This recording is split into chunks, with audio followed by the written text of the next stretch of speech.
Clark, step back three. Oh, she hit it and draws the foul.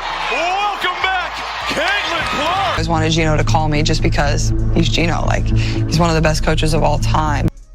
If you're a college player and you're a great college player, like Caitlin was, the delusional fan base that follows her disrespected the WNBA players by saying the disrespect that they've shown to the WNBA.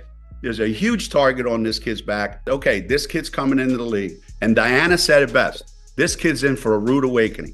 Like Geno Auriemma could be the reason why Caitlin Clark is definitely not joining the unrivaled 3-on-3 basketball league. Revenge doesn't always make noise. Sometimes it's quiet, precise, and undeniable. For Caitlin Clark, payback wasn't about firing off tweets or making public digs. She handled it with ice-cold precision. One decision said it all. She said no. She rejected Geno Auriemma. She walked away from UConn, their legacy, their clout, and a 7-figure deal that suddenly appeared after years of silence. Geno Auriemma, the legendary UConn women's basketball coach, is now an investor in Unrivaled, the new 3-on-3 women's basketball league launched by former UConn stars Nafisa Collier and Brianna Stewart. Once again, the so-called UConn Mafia was flexing its influence in women's basketball. To the outside world, it seemed baffling. 8 weeks of hoops for over $1 million. Most players would sign without hesitation. But for Clark, this was never about the money. It was a lifeline extended by people who once overlooked her, downplayed her, and made her feel insignificant. And she walked away, silent, unshaken, and in full control. Like I said earlier, they actually had odds that, you know, she was like 3rd or 4th in the betting odds to be MVP of the WNBA. That's such a slap in the face to every WNBA player. It's unbelievable. By turning him down, Clark didn't just reject a deal. She stripped him of his power. That's why this moment matters far beyond the court. This isn't a story about flashy highlights or big plays. It's about control and who actually holds it. For decades, Geno Auriemma dominated women's basketball, deciding who would rise and who would fade. His program shaped careers, and his approval felt like the ultimate stamp of validation. But Caitlin Clark proved none of that was necessary. She carved her own path, built her own momentum, and thrived without his system, his guidance, or his influence. When he finally extended a hand, the balance had already shifted. The power was hers, and her quiet refusal said more than words ever could. She didn't need him or his network any longer. Every legendary revenge story begins with one miscalculation. Geno's wasn't on the court, it was personal. He underestimated her, and that single mistake changed everything. That's the worst part about new fans. You know, they have no perspective. There's no context. So they just say ridiculous. Long before the packed arenas and record-breaking ratings, Clark was just a young athlete chasing a chance. She said it herself, UConn felt like the ultimate destination, a dynasty, a proving ground, a place where legends were forged at the highest level of the game. For a kid growing up in Iowa, it didn't get any bigger than that. That was the dream. When recruiting season came around, everything seemed perfectly aligned. The brightest talent of her generation, paired with the most influential recruiter the sport had ever seen. On paper, it seemed destined to happen, but reality had other plans. The call never came. Geno didn't reach out. Wanted UConn to recruit me. I always wanted Geno to call me just because he's Geno. Like, he's one of the best coaches of all time.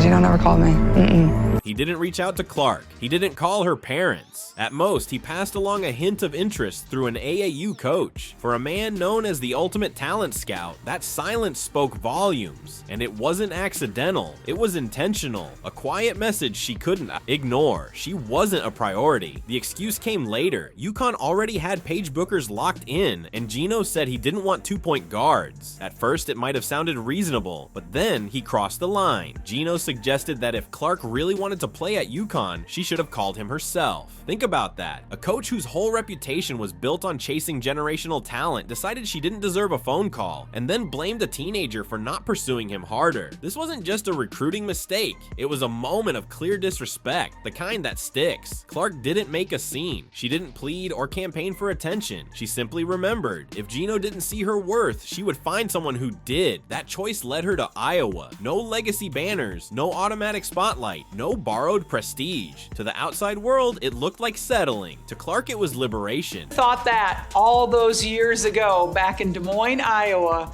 that this would be the case right now. And obviously we can see that it's done pretty darn well, and people are excited to see her play at every level. At Iowa, she wasn't anyone's second choice. Neither Paige's backup plan nor Geno's overlooked option. She was the star, the player the program revolved around. From the moment she stepped on the court in Iowa City, everything changed. Those deep logo shots weren't just highlights, they were bold statements. Packed arenas weren't hype, they were validation. Record-breaking TV numbers weren't luck, they were undeniable proof. Every bucket she scored added pressure. Every viral clip, every record she shattered sent a quiet, unmistakable message. You let this one slip. Meanwhile, Geno didn't take a step back to reflect. He doubled down. Instead of respect, he offered dismissive remarks. He shrugged her off, calling her a kid, saying she played like she was just fooling around in a driveway. Rather than recognize a generational talent, he tried to shrink her impact into something small and casual. But small doesn't pack Madison Square Garden. Small doesn't bring women's basketball to the mainstream. Small doesn't rewrite media deals or change the culture. And here's the ultimate irony. Geno closed the door when Clark knocked, assuming she would fade into the background like another solid, forgettable name. Instead, she built the largest brand the women's game has ever seen. And she did it all without him. When he finally returned, contract in hand, Clark didn't yell. She didn't gloat. She didn't explain herself. She just said no. One word, calm and final, hitting harder than any postseason defeat. And there's a lot of investors in this league. One investor, been trying to keep quiet about, his investment in the league ever since his comments that he made about a young rookie. Pretty much, had him in the headlines for about a month and a half. That is Geno Auriemma, dog. I'm here to tell you, he's part owner of this league. It cost him relevance, control, and the illusion that he still shaped the future of the game. Yet Geno couldn't step back. Every time Clark's name came up, he found a way to link her to Paige Buchers. If Clark played fearless, Paige had already done it. If Clark captured the fans, Paige supposedly beat her to it. This wasn't coincidence. It was calculated. By tying Clark's rise to players from his own system, Geno kept himself in the spotlight. But the tactic didn't go unnoticed. Fans saw it, analysts saw it, coaches saw it. The act had become painfully obvious. Clark didn't need comparisons or disclaimers. She was drawing bigger crowds than most professional teams. She was shattering records no one had even touched. She was redefining the conversation around women's basketball. Meanwhile, Geno smiled for the cameras, clinging to a throne that was already slipping through his fingers. Beneath the polished exterior lurked a creeping insecurity, the kind that grows when attention starts drifting and there's no way to reclaim it. Gradually, the subtle digs weren't enough. He escalated. Geno moved from quietly downplaying Clark to openly going after the people supporting her. For months, his criticism had been disguised as analysis. Then came June 2024. On the Dan Patrick Show, he crossed the line. The Hall of Fame coach, a figure meant to embody the pinnacle of women's basketball, did more than question Caitlin Clark's talent. He targeted her supporters directly, letting frustration dictate his words. The delusional fan base that follows her disrespected the WNBA players by saying she's going to go in that league and tear it apart. There were actually odds on she's third or fourth in betting odds on being MVP of the WNBA. These people are so disrespectful and so unknowledgeable and so stupid that it gives women's basketball a bad name.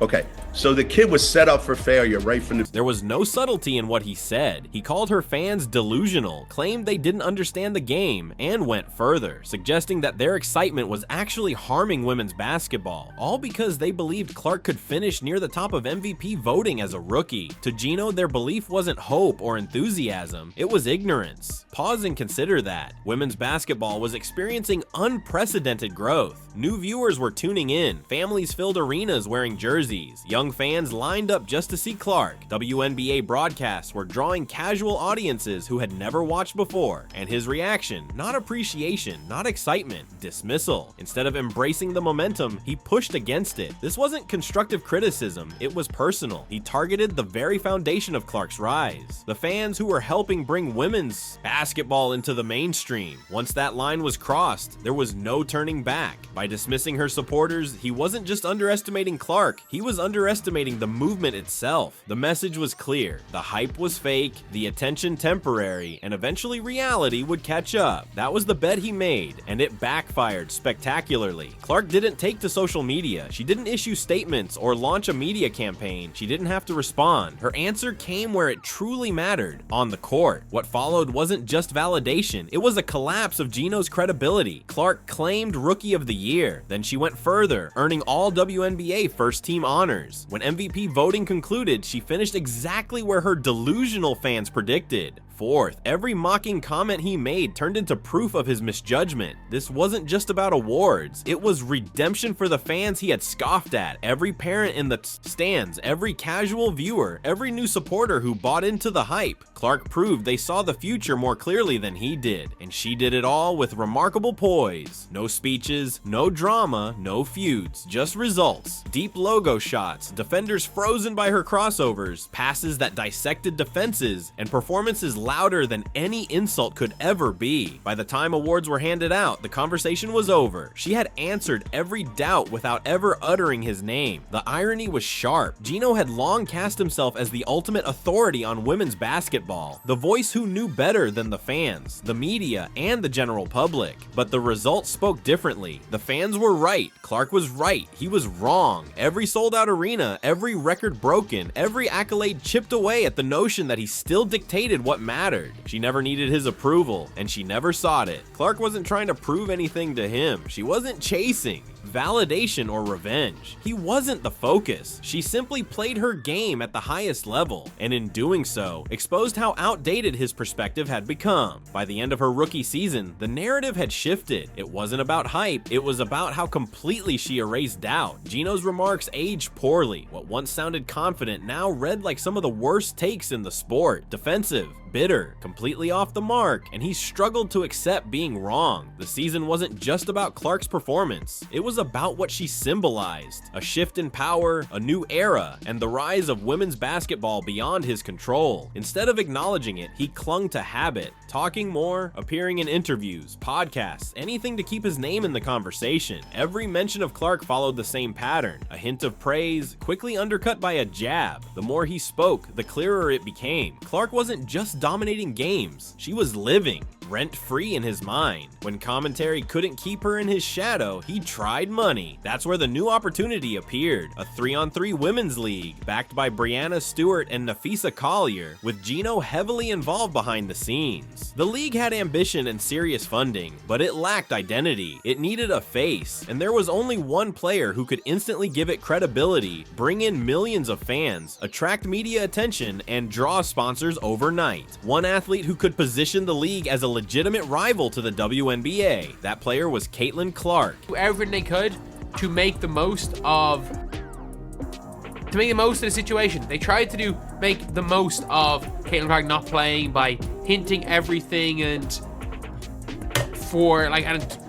basically making people think that Caitlin Clark was going to play. Then Geno made a move no one saw coming. He reached out. Reports later revealed the offer, over $1 million for an 8-week season, one of the largest sums ever presented to a women's basketball player. Pause on that. The same coach who couldn't be bothered to make a recruiting call was now dangling 7 figures, hoping she would save his latest venture. The same voice that questioned whether her popularity was real was now trying to profit from it. The contradiction was undeniable. The man who once mocked her fan base now depended on those same people to tune in, buy tickets, and legitimize his league. That irony cut deep. This wasn't just business, it was personal. If Geno landed Clark, he could spin the narrative. He could claim her rise was still tied to his influence. He could frame her success as a branch of his empire, rather than proof it no longer mattered. He could reclaim control, but Clark saw through it immediately. The offer wasn't opportunity, it was a test, a final attempt by someone who had spent years minimizing her. Her response was swift and absolute. No explanations, no negotiations, no hesitation. One word, no. It carried more weight than every interview he had ever given. She didn't need his money. She didn't need his platform. She didn't need his approval. The man who once overlooked her was asking for help, and she refused, quietly, precisely. That moment sealed it. Geno Auriemma, long seen as a gatekeeper of women's basketball, was offering a fortune to the very player he once dismissed, and she turned him down without spectacle, bitterness, or drama, just refusal. The aftermath was immediate. Without Clark, the unrivaled league lost its center of gravity. Its allure faded overnight. What was meant to appear bold now looked desperate. The massive offer no longer read as confidence. It read as need. The league needed her far more than she needed it. Fans saw it clearly. Online reactions mocked the idea that Clark would save a system that never respected her. The plan he believed he controlled collapsed in one move.